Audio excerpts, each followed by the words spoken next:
Hey, guys and girls and guys. I've got probably about 8 hours before I've got to go to the airport. I'm getting, Abdul's actually offered, so Abdul's the lad that's been showing me around. So he's offered to take me there, myself and Dom, which I'm very grateful for. Now, before I go, I've got one last interview and one last sort of meeting to do with the lady. I won't say what her name is, I'll let her introduce herself when I get to where we're meeting. Now, from my understanding from the conversation I had with her, she has worked here. I'm just standing in the corner here, by the way. I'm trying to keep out of the wind. It's rather windy here. You might be able to see it there, all them flapping around. So I'm just trying to keep out the wind.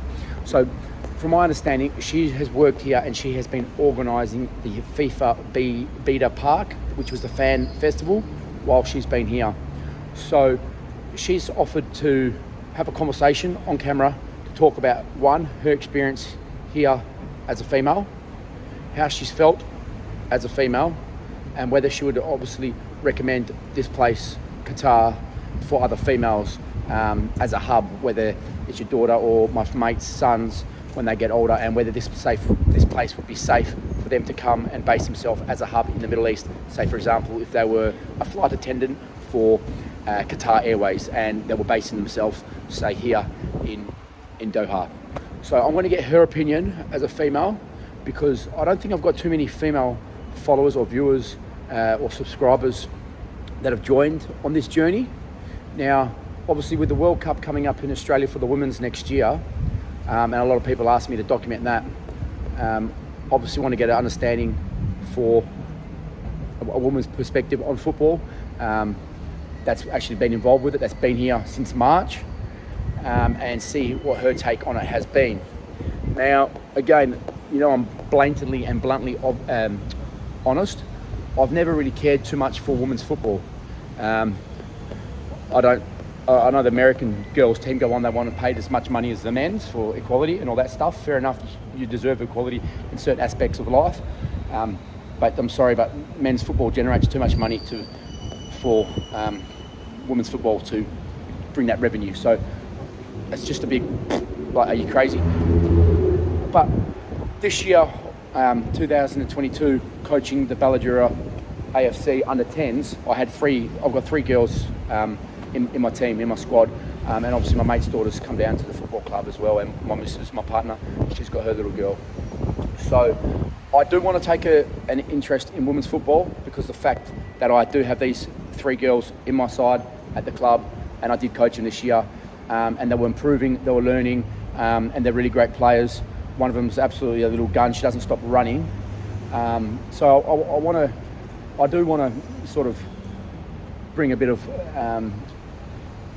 enthusiasm or a bit of encouragement to women's football, for the fact that I have these kids in my team at Balladura, these girls in the squad, and I think a couple of my other mates, after I was coaching this year, my first year coaching, their daughters have turned around and said, "Oh, we want to play football." They call it soccer in Australia. I'll call it football. "Oh, we want to play football." So that's really rewarding for me as a soccer player, soccer fan, someone that travels all around the world for football. Is seeing the girls want to play, and obviously Sam Kerr, she plays for Chelsea and she's a Perth girl. So it's going to be interesting, this interview, to see what a woman's perspective has been like here in Qatar for the World Cup, without anything else, obviously, besides her experience here since March. So my Uber's almost here.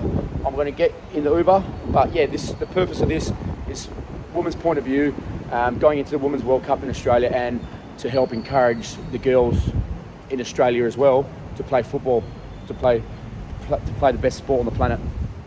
Yeah, on and off, probably close maybe to 1.5 million. I don't know the actual numbers, the facts, so I can't give a direct number, but at least 1 million people come and gone from the tournament. Absolutely. So to commute 1 million people in a population of where there's, I think, 300 Qataris, and then you've got 600,000 immigrants working here to help build this. So to be able to host this and have it the transportation to the stadium was brilliant. The transportation out of the stadium was brilliant. No one was pissed. No one was carrying on like glass. Everyone just enjoyed it for what it was. Like, you're never going to get another World Cup where you see your Brazils, your Germanys, your Argentinas, your Frances, your Englands, your Australia. Look at Japan. Yeah. Like, I don't know if I said Spain in there.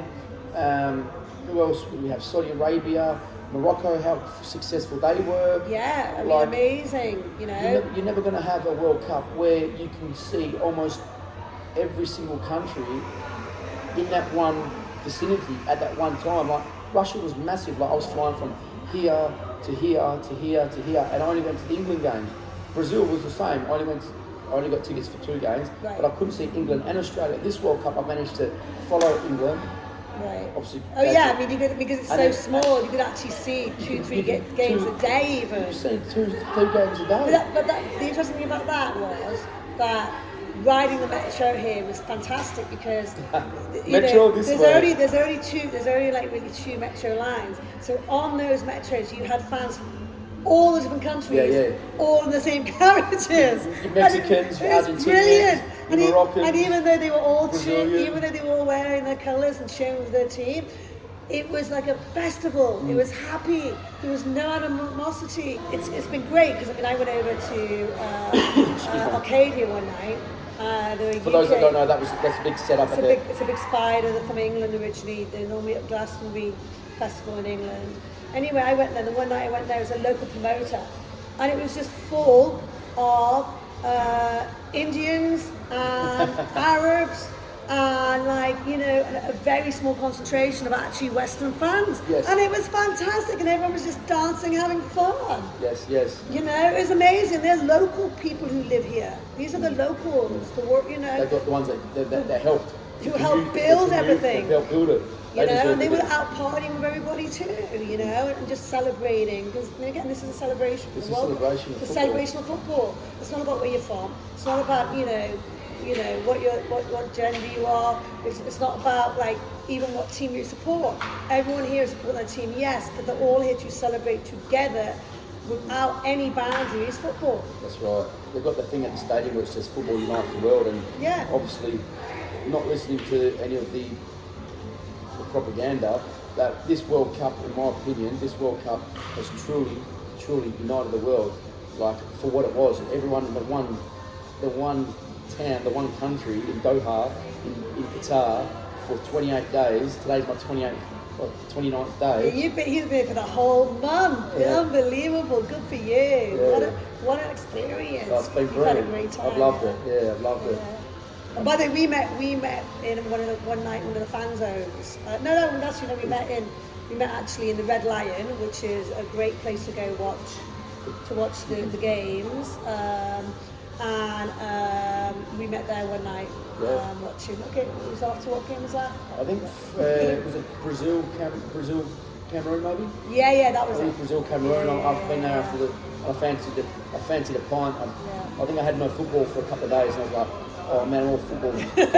I'm all footballed out here. I've seen about my 10th match in 7 days or whatever it was, and I was just I felt like a beer. And then obviously walking in and doing a bit of a video on that, got chatting at the bar, what's this about, what you're about, and then sort of went from there, didn't we, mate? Yeah, see, but he asked me to do this interview, and when I told him I'd been out here working since March, he was excited to hear my perspective on it. To hear a female's perspective, yeah. Like my missus, she's got a daughter, and she's getting into football now. I've got 3 girls in my under 10s this year. They're nipping out in under 11s, and they're all growing for football. And my mate Andy, his daughter Malia, she wants to get involved in it now, and mates all down the football club. All their daughters are getting involved, and it's lovely. And so it's good to hear a woman's perspective on this. How good it felt for you being a lady here. But again, also, the amount of families who are here from all different countries, and small children. In the football stands, there were people with babies, there were toddlers, there were teenagers, all over the world. It was so lovely to see so many families who come out here for the World Cup too, and they felt safe. And when you talk to them, they've all felt safe here. with their children, walking the streets, going out, going to souk, you know, Right down at the old souk, Al Wakra souk, Al-Waqra souk, down the and beach there, you know, and these are, you know, Katara Beach. these are women, international women carrying small babies and toddlers and families of like, I mean, there was at the England game the other day, there was a mum there with 3 of her kids, must have been from like 2 years old to like, you know, maybe 14, and she was taking all 3 of them to the match on her own. And they were all having a lovely time, and she said she loved Doha. She's had a brilliant time here. Again, she's felt so safe, safer than her own country. You know, I mean, I'm off to London in 48 hours. Finally, I get to go home for the holidays. And actually, you know, I'm just kind of dreading it in a way. You know, walking around London, having to be on guard, watch out for bag snatchers and pickpocketers and stuff. And it's just, you know, I don't really ever want to go back to living that way of life. I like being treated with respect. I like feeling safe and walking around at night and being able to carry your bag or your purse with you. I'm not worried that someone's going to come up and snatch it off your shoulders. Yeah, or going out and you're nightclub and everyone grabbing your butts and you know, drunken men kind of like, you know, coming up and getting way too close and invading your private space and stuff. You know, and I don't miss that at all. I really don't miss that at all. You know, having drinks spilt on you. You know, yeah, you go out here and people drink alcohol and party and dance at the clubs, but there's none of that other stuff going on. You know, it's mutual respect all around. I've found anywhere I've been in life, in general, the main thing is people just want to look after the missus, the kids, and provide. Now, regardless of your ethnicity or religious beliefs, that's not a religious thing or an ethnicity thing. That's a human being thing. It's a human thing. Looking after the wife and the kids and being a provider. That's a man's thing for sure. Now, by saying that, that's all these people want here as well. It's just to provide. And people that are, you know, the migrants that are working here, that's all they want to do is come here and provide for their people back home, their wives and their kids. Exactly, yeah. You know? And it's really showing it in the infrastructure, in everything that I've experienced in my 29 and they wouldn't have the opportunity. They come here because they wouldn't have the opportunity in their home countries to support their family. Mm-hmm. That's why they come here, you know, and they get fed, get given housing, they make money, they don't have to pay for anything. So all the money they make, they can send home. So before people point the finger about Qatar, have a look in your own backyard and see what's going on first. Yeah. You know, because it's appalling. It's absolutely appalling. No, well said. Well said. That was spot on. Yeah, spot on. Well, thanks so much for wanting to interview me. I hope you know people will listen to this interview and we'll see the other side, the real picture of what's going on here, because it needs to happen. This is obviously, you know, a Western woman in an Islamic country. Never felt safer before. We've just heard it.